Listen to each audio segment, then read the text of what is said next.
Bonjour, merci d'écouter ce podcast. Nous sommes l'église évangélique baptiste La Bonne Nouvelle située à Dijon, au 8B rue Jules Viol. Nous serions heureux de vous y rencontrer un jour et nous vous souhaitons une bonne écoute. Voilà, nous sommes toujours dans la continuité de notre série d'enseignements sur le sermon sur la montagne. Jésus, le nouveau Moïse, le Moïse supérieur, monte sur la montagne pour enseigner à ses disciples la loi du royaume. Et Jésus les demande, il les invite à s'y conformer. Donc, si tu es disciple de Jésus-Christ, tu es bien concerné. Je vais lire la parole de Dieu dans Matthieu, chapitre 5, les 12 premiers versets. Voyant la foule, Jésus monta sur la montagne. Il s'assit et ses disciples s'approchèrent de lui, puis il ouvrit la bouche et se mit à les enseigner. Heureux les pauvres en esprit, car le royaume des cieux est à eux. Heureux ceux qui pleurent, car ils seront consolés. Heureux ceux qui sont doux, car ils hériteront la terre. Heureux ceux qui ont faim et soif de justice, car ils seront rassasiés. Heureux les miséricordes de Dieu, car ils obtiendront miséricorde. Heureux ceux qui ont le cœur pur, car ils verront Dieu. Heureux ceux qui procurent la paix, car ils seront appelés fils de Dieu. Heureux ceux qui sont persécutés à cause de la justice, car le royaume des cieux est à eux. Heureux serez-vous lorsqu'on vous insultera, lorsqu'on vous persécutera, qu'on répandra sur vous toutes sortes de mal à cause de moi. Réjouissez-vous et soyez dans l'allégresse, parce que votre récompense sera grande dans les cieux. Car c'est ainsi qu'on a persécuté les prophètes qui vous ont précédés. Prions Dieu. Seigneur, merci pour ta parole qui donne la vie, ta parole qui rend sage l'ignorant. Nous sommes encore là ce matin pour t'écouter. Seigneur, nous ne voulons pas être les auditeurs oublieux, mais nous voulons vraiment plonger nos regards dans la loi parfaite, dans la loi de la liberté, et nous voulons persévérer, nous voulons mettre en pratique ta parole pour être heureux, Seigneur. Merci pour ta grâce, au nom de Jésus. Amen. Donc nous avons commencé depuis le 2e dimanche de février à parler des béatitudes. Donc nous méditons sur cette section, les béatitudes. Comme je l'avais dit la fois passée, le commencement de l'enseignement de Jésus dans l'Évangile selon Matthieu montre que Dieu, dans sa bonté, nous veut heureux. L'Évangile est une invitation à la joie, une invitation au bonheur. Et le bonheur dont il est question dans le sermon sur la montagne, dans les béatitudes, ne s'agit pas tout simplement d'un sentiment de bonheur. Je me sens heureux. Non, c'est bien plus que cela. C'est une situation de bonheur. Et les béatitudes décrivent en quelque sorte la situation d'une personne qui est approuvée par Dieu, une personne qui reçoit la bénédiction de Dieu.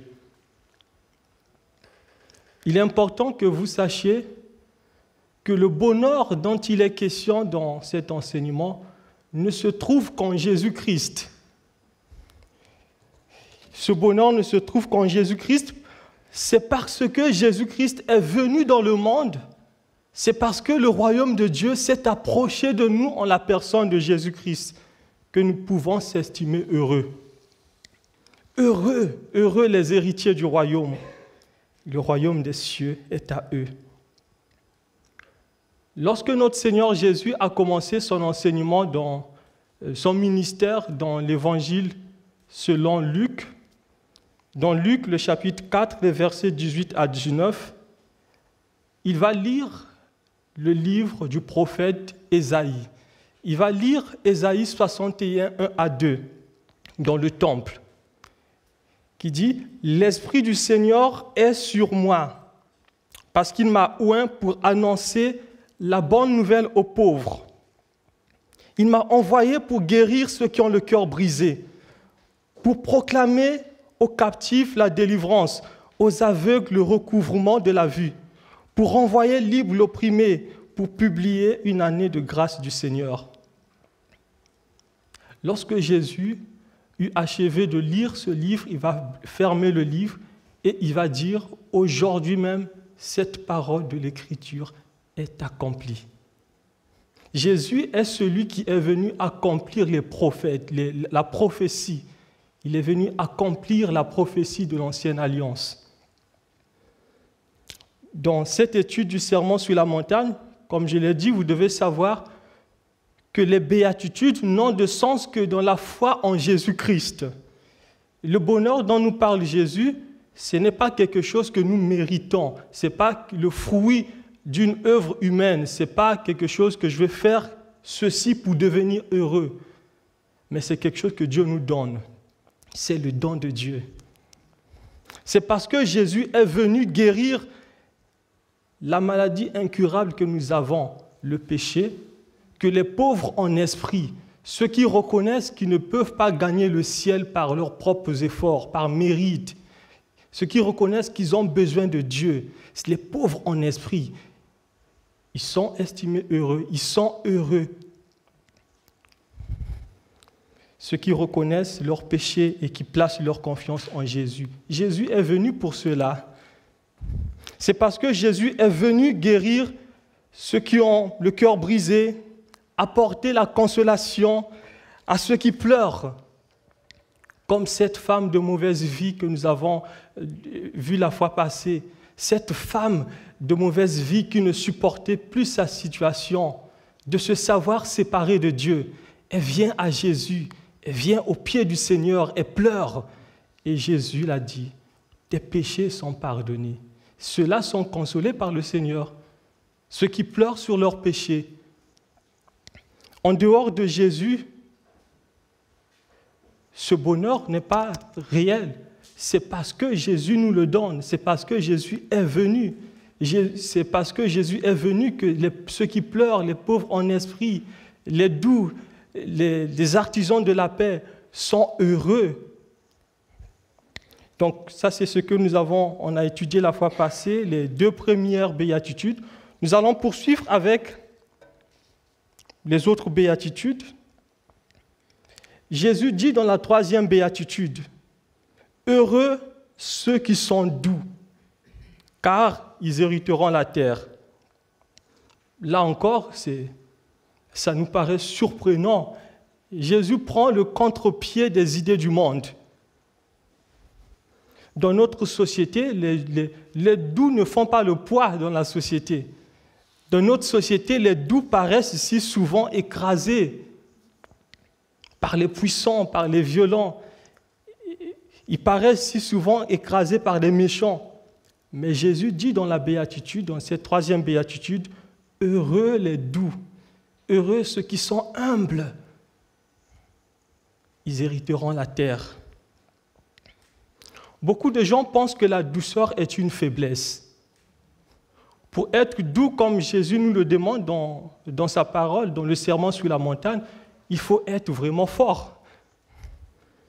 Beaucoup de gens pensent également que la douceur, c'est de la timidité. Non, la douceur n'est pas de la timidité. La douceur ne se réduit pas aussi à la gentillesse.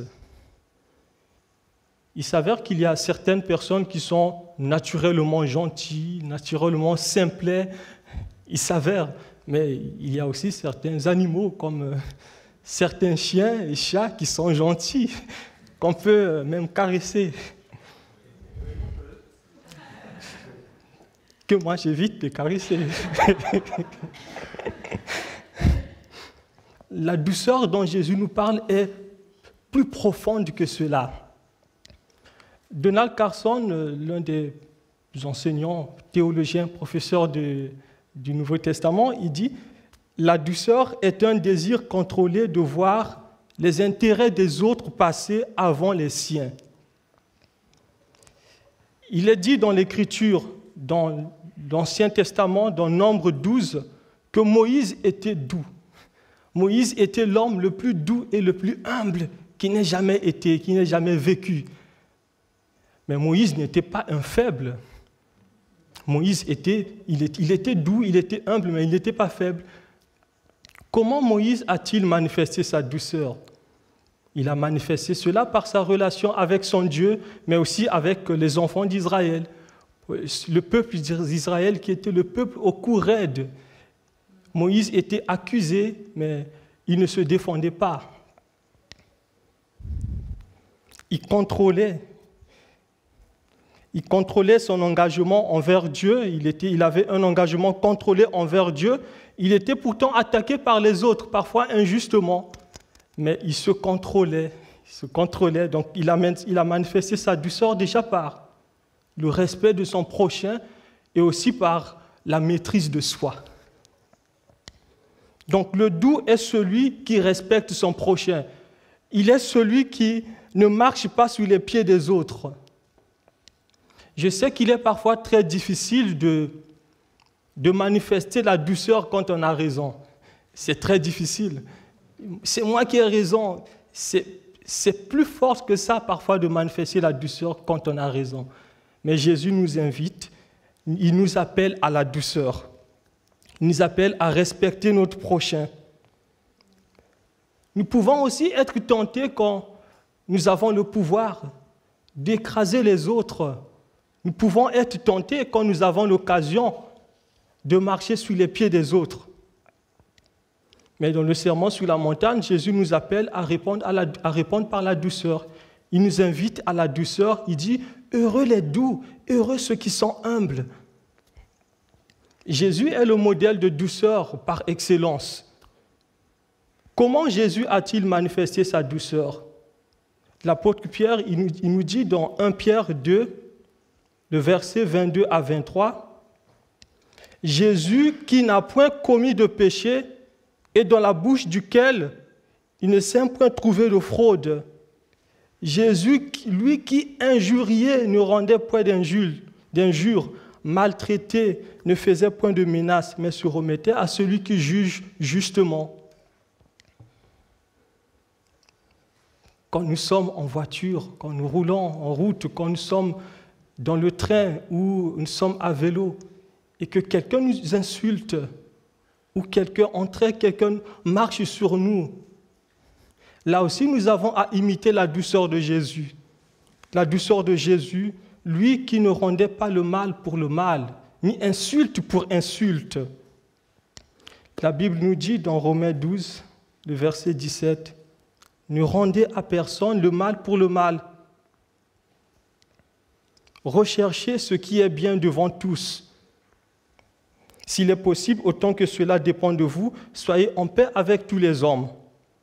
Ne vous vengez pas vous-même, bien-aimés, mais laissez agir la colère, car il est écrit « À moi la vengeance, à moi la rétribution, dit le Seigneur. » Le verset 20, « Mais si ton ennemi a faim, donne-lui à manger, s'il a soif, donne-lui à boire, car en agissant ainsi, ce sont des charbons ardents que tu amasseras sur sa tête. Ne te laisse pas vaincre par le mal, mais surmonte le mal par le bien. » Le doux est celui qui se maîtrise. Le doux est celui qui a la maîtrise de soi, qui maîtrise sa colère. Il n'est pas interdit de se mettre en colère. D'ailleurs, personne ne se met jamais en colère. Nous nous mettons tous en colère. Mais qu'est-ce que nous faisons après s'être mis en colère? La Bible dit, si vous vous mettez en colère, ne péchez point. Dans Éphésiens 4, 26. Si vous vous mettez en colère, ne péchez point. Que le soleil ne se couche pas sur votre colère et ne donnez pas accès au diable. Se mettre en colère n'est pas un péché en soi. Mais nous péchons quand nous laissons notre colère se transformer en rancune et en appétit de vengeance. Nous péchons quand nous continuons le lendemain à méditer le mal, quand nous continuons le lendemain à vouloir le mal de notre prochain. C'est là que nous péchons. Et cette colère, Jésus nous dit, c'est le même titre que le meurtre.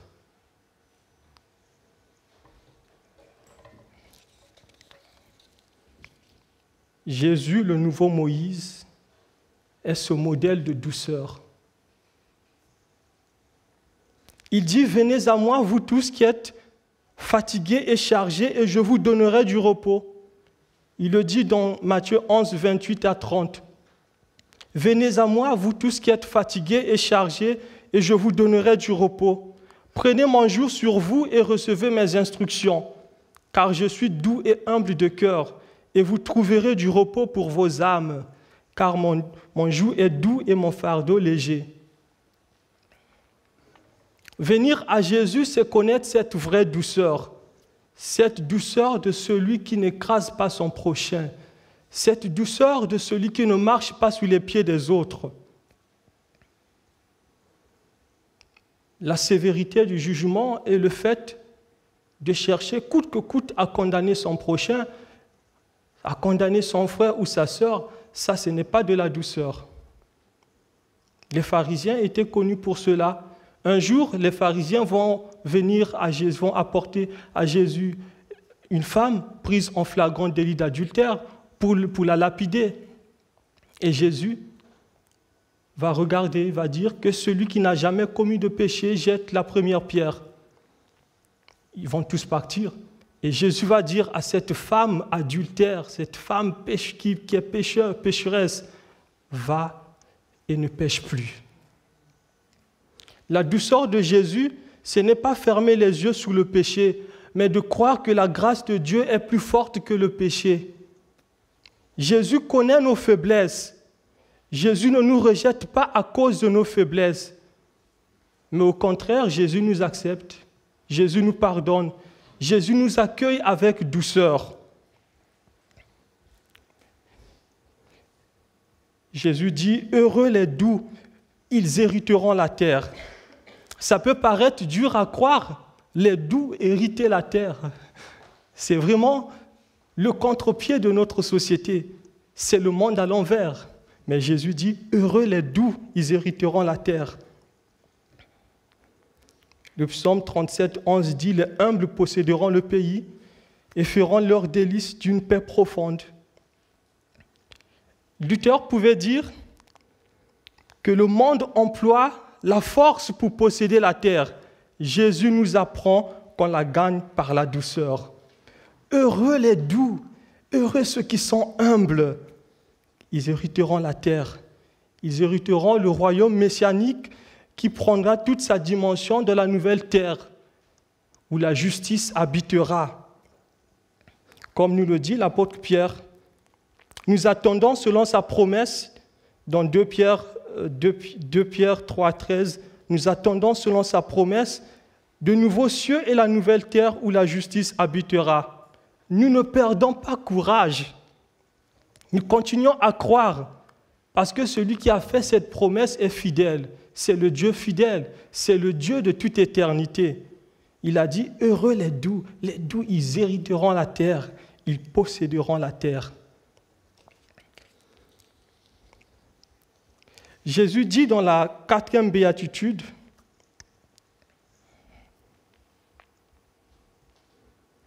heureux ceux qui ont faim et soif de justice, car ils seront rassasiés. Heureux les assoiffés et les affamés de justice, ils seront rassasiés. De nombreux chrétiens aujourd'hui sont prêts à rechercher autre chose. De nombreux chrétiens aujourd'hui recherchent la puissance de l'esprit. Ils recherchent le parler en langue. Ils courent derrière, ils recherchent le don de prophétie.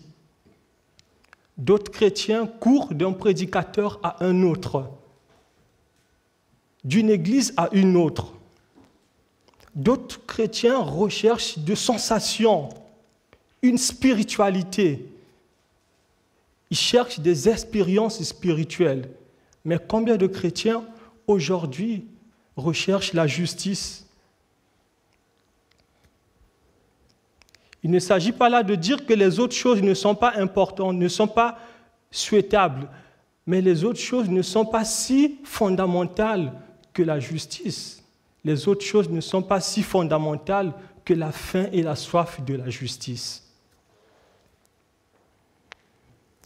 Jésus nous dit dans le Sermon sur la montagne que les héritiers du royaume sont caractérisés par la faim et la soif de la justice. Il dira plus tard dans Matthieu 5, 20, « Je vous le dis, si votre justice ne surpasse pas celle des scribes et des pharisiens, vous n'entrerez point dans le royaume de Dieu. » Dans la Bible, le mot justice a généralement 3 sens. Il y a ce premier sens qu'on appelle la justice légale. La justice légale, c'est la justification. C'est la justice de Dieu qui a été manifestée en Jésus-Christ. Jésus-Christ, mort pour nos péchés, ressuscité pour notre justification, ressuscité pour que nous soyons déclarés justes devant Dieu. Ça, c'est la justice légale. Et la Bible dit, à cause de cette justice, il n'y a plus de condamnation pour ceux qui sont en Jésus-Christ. Ceux qui sont en Jésus-Christ, ceux qui ont placé leur confiance en Jésus, ils sont déclarés justes devant Dieu, à cause de la justice de Christ. Ça, c'est le premier sens. Il y a un autre sens de la justice qu'on appelle la justice sociale. Et la justice sociale consiste à défendre les faibles, les orphelins, le pauvre, l'orphelin, à venir en aide aux affligés. La justice sociale, c'est faire droit aux pauvres ainsi qu'aux malheureux. Et il y a un autre sens de justice qu'on appelle la justice morale. Donc il y a la justice légale qui découle de notre statut devant Dieu, la justice sociale qui consiste à défendre le droit du pauvre, du malheureux, et il y a la justice morale qui est ce troisième sens du mot justice. La justice morale relève en fait du modèle de vie qui est conforme à la volonté de Dieu. Et dans le contexte du sermon sur la montagne, c'est cette justice morale que Jésus met en avant. La justice morale qui est justement cette manière de vivre qui plaît à Dieu, cette justice qui regarde la manière dont le citoyen du royaume doit se comporter. Jésus parle de la conformité à la loi. Jésus n'est pas venu pour abolir la loi, Jésus est venu pour accomplir. Jésus ne dit pas que non, les 10 commandements, la loi morale de Dieu, on met de côté. Non, la loi morale de Dieu s'applique aux croyants, s'applique à celui qui est né de nouveau. Et Jésus nous appelle justement à vivre, à avoir une conduite juste, à se conformer à la loi de Dieu, à pratiquer la volonté de Dieu, à rechercher la volonté de Dieu. Ça, c'est la justice morale. Et les chefs religieux de l'époque étaient justement connus du fait qu'ils croyaient être en règle avec Dieu. Nous faisons ce que Dieu nous demande. Je prie, mais oui, tu pries pour être vu des hommes. Tu as besoin de te repentir. Ils croyaient être en règle avec Dieu. Oui, je jeûne, mais tu jeûnes pour être vu des hommes. Je fais l'aumône, oui, tu fais l'aumône, tu fais la dîme, tu sonnes la cloche. Là aussi, tu as besoin de te repentir. Donc, les chefs religieux de l'époque, ils pratiquaient leur justice devant les hommes. Jésus va dire non, la justice, c'est devant Dieu qu'on la pratique. On ne pratique pas la justice pour être vu des hommes, pas pour se faire remarquer.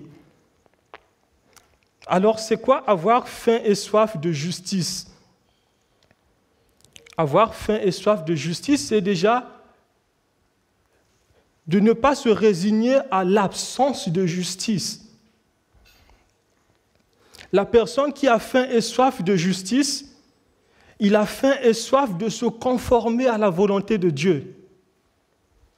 Tout son être fait écho au désir de plaire à Dieu, de plaire à son Seigneur. Alors il va accepter comme cette prière de Saint François d'Assise, Seigneur, fais de moi un instrument de ta paix. Là où il y a la haine, que je mette l'amour. Là où il y a l'offense, que je mette le pardon. Là où il y a la discorde, que je mette l'union. Là où il y a l'erreur, que je mette la vérité. Là où il y a le doute, que je mette la foi. Là où il y a le désespoir, que je mette l'espérance. Là où il y a les ténèbres, que je mette la lumière. Là où il y a la tristesse, que je mette la joie. Celui qui a faim et soif de justice, il ne se réjouit pas de l'injustice, il se réjouit de la vérité. Il trouve son plaisir dans la loi de l'Éternel, comme nous le montre le psaume 1.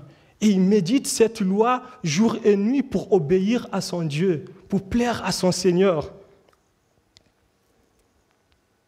Il peut être comparé à une biche qui a soif, qui a besoin de se désaltérer, qui a toujours besoin d'eau.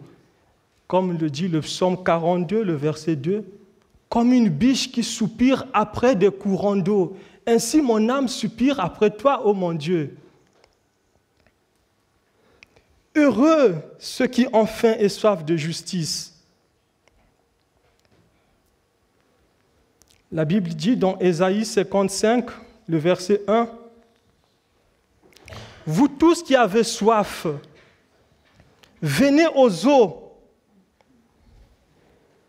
Même celui qui n'a pas d'argent, venez acheter du vin et du lait sans argent, sans rien payer. » Jésus-Christ lui-même, il a dit, « Celui qui boit de l'eau que je lui donne n'aura jamais soif. » Jésus, il a dit qu'il est le pain de vie. Il dit, « Je suis le pain de vie. Celui qui vient à moi n'aura jamais faim, et celui qui croit en moi n'aura jamais soif. » Il est vrai que la faim et la soif de justice ne seront jamais totalement satisfaites dans cette vie, dans ce monde pécheur, dans ce monde déchu. Mais Dieu a annoncé par ses serviteurs qu'un jour, sa justice triomphera. Il y aura des nouveaux cieux et la nouvelle terre où la justice de Dieu, où la justice habitera.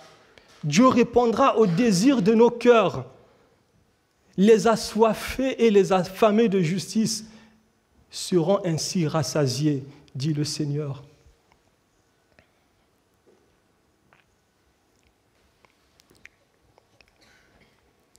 Jésus dit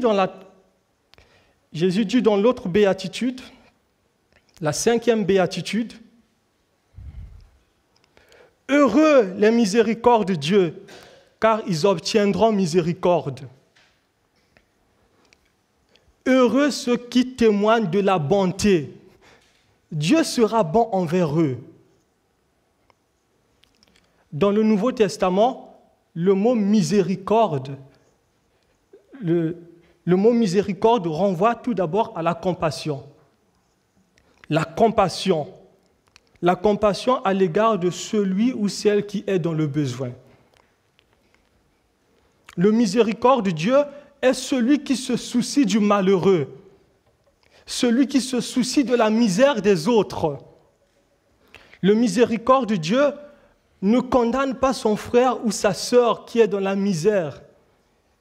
Il ne condamne pas son frère ou sa sœur qui est dans la détresse. Au contraire, il vient à son secours, comme le bon Samaritain. Vous connaissez cette parabole du bon Samaritain, de cet homme qui descendait de Jérusalem à Jéricho. Il va tomber au milieu des brigands. Les brigands vont le frapper, les brigands vont voler tout ce qu'il possédait et ils vont le laisser pour mort au milieu du chemin. Un responsable du temple, le sacrificateur, il va regarder ce brigand, cet homme qui est laissé. Il va passer outre. Le Lévite va passer. Il est serviteur. C'était à lui de venir en aide à cet homme. Il regarde, il passe outre. Mais un Samaritain étranger, un Samaritain, celui qui est vu comme étant un païen pour les Juifs. Le Samaritain, il ne reste pas indifférent devant la misère de cet homme qui est laissé au milieu du chemin. Le Samaritain, il vient à son secours, il apporte son aide. Il est ému de compassion. Et il va débourser de l'argent pour que les autres puissent prendre soin de lui. Le Samaritain est celui qui est venu au secours de ce misérable qui est laissé au milieu du chemin. Soyons des miséricordes de Dieu, comme le bon Samaritain. N'ayons pas un cœur sec, n'ayons pas un cœur dur devant la misère des autres. Ne fermons pas notre cœur quand nous avons de quoi donner. Jacques nous dit dans son épître que la foi véritable se manifeste par des œuvres. Une foi authentique, ça se voit par des œuvres, par des actes. Il est dit dans Jacques 2, le verset 15 à 16, « Si un frère ou une sœur sont nus et manquent de nourriture de chaque jour, et que l'un d'entre vous leur dise, « Allez en paix, réchauffez-vous et rassasiez-vous », sans lui donner ce qui est nécessaire au corps. À quoi cela sert-il? Nous dit la parole. Heureux les miséricordes de Dieu. Heureux ceux qui témoignent de la bonté envers les autres. Dieu sera bon envers eux. La miséricorde de Dieu, la miséricorde dans la Bible renvoie aussi à la grâce, dans le sens du pardon. La miséricorde, c'est d'ailleurs le caractère même de Dieu. Dieu, il est miséricordieux. Dieu, il est compatissant. C'est ce que nous dit l'Écriture. Le psaume 103 nous dit, le psaume 103, le verset 9 à 12, nous dit « L'Éternel est miséricordieux et compatissant, lent à la colère et riche en bonté. Il ne conteste pas sans cesse. Il ne garde pas sa colère à toujours. L'Éternel, il ne nous traite pas selon nos péchés. Il ne nous punit pas selon nos iniquités. Mais autant les cieux sont élevés au-dessus de la terre, autant sa bonté est grande pour ceux qui le craignent. Autant l'Orient est éloigné de l'Occident, autant il éloigne de nous nos transgressions. » La miséricorde de Dieu, c'est aussi la grâce, dans le sens du pardon. Le miséricorde de Dieu est celui qui pardonne. Dieu est plein de bonté. Dieu nous pardonne. Dieu est plein de miséricorde. D'ailleurs, nous sommes sauvés parce que Dieu nous a fait miséricorde. Nous sommes sauvés grâce à sa miséricorde. C'est ce que nous dit Éphésiens 2, 4 et Tite 3, 5. Être miséricorde de Dieu, c'est pardonner à son prochain quand il nous fait du tort. Pourquoi devrions-nous pardonner à notre prochain? Nous pardonnons justement parce que Dieu nous a pardonné. Nous pardonnons justement parce que Dieu continue à nous pardonner.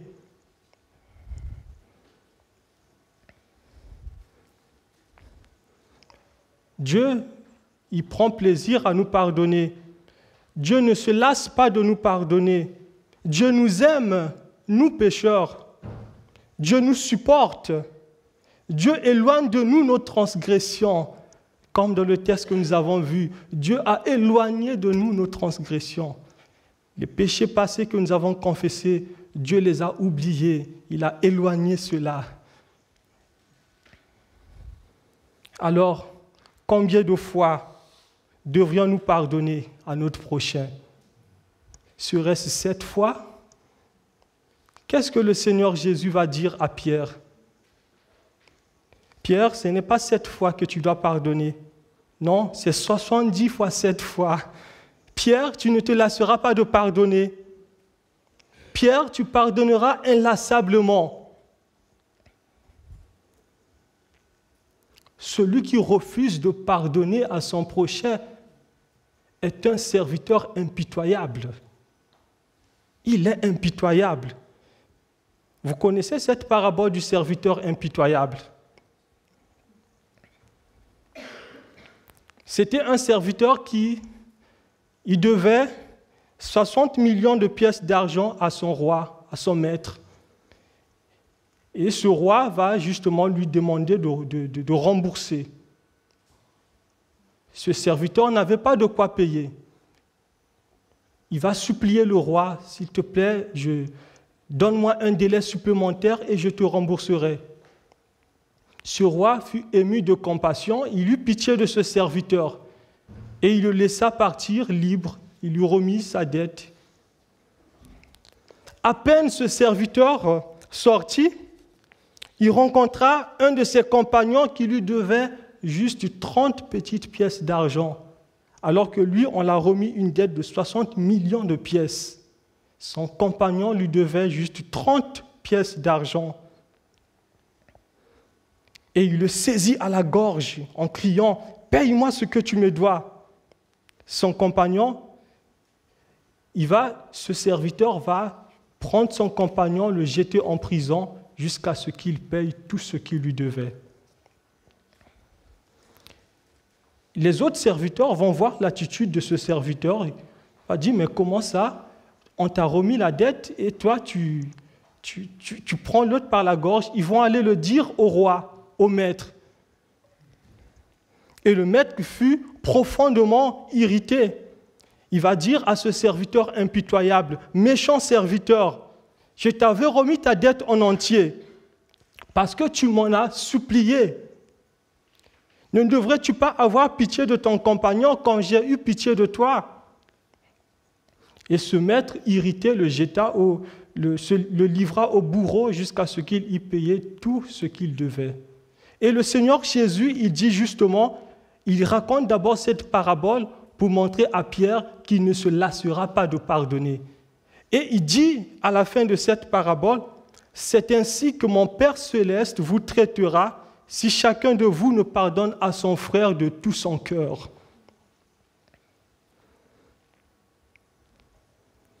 Cette parabole nous montre justement que tu ne peux pas prétendre être disciple de Jésus-Christ et fermer ton cœur à ton frère ou à ta sœur qui te demande sincèrement pardon. Le pardon est tout simplement l'image de Christ en nous.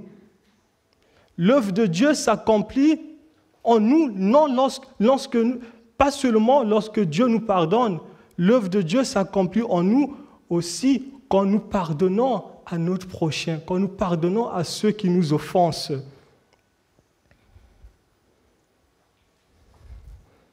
C'est ce que nous prions dans le Notre Père. Pardonne-nous nos offenses, comme nous pardonnons ceux qui nous ont offensés. Et dans la Bible, dans le Nouveau Testament, il n'y a pas de condamnation plus sévère que cette condamnation qui est donnée à celui qui refuse de pardonner. Jésus le dit, si vous ne pardonnez pas aux hommes, votre Père céleste ne vous pardonnera pas non plus vos offenses.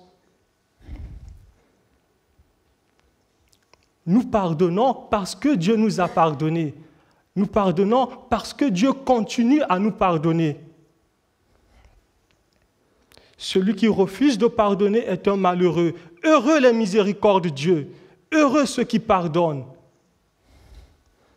C'est une grâce d'être pardonné, de pouvoir pardonner son prochain.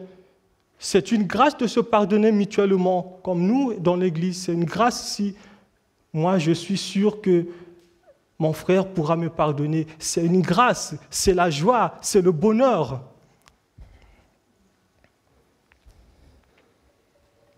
À celui qui reconnaît ses fautes et qui nous demande pardon, nous ne pouvons que lui accorder notre pardon. La miséricorde de Dieu, c'est le cœur de l'Évangile. Comment pourrions-nous être heureux si nous nous plaçons en dehors de cet Évangile? Comment pouvons-nous être heureux et bénis si nous nous plaçons en dehors de la bonne nouvelle qui est l'Évangile?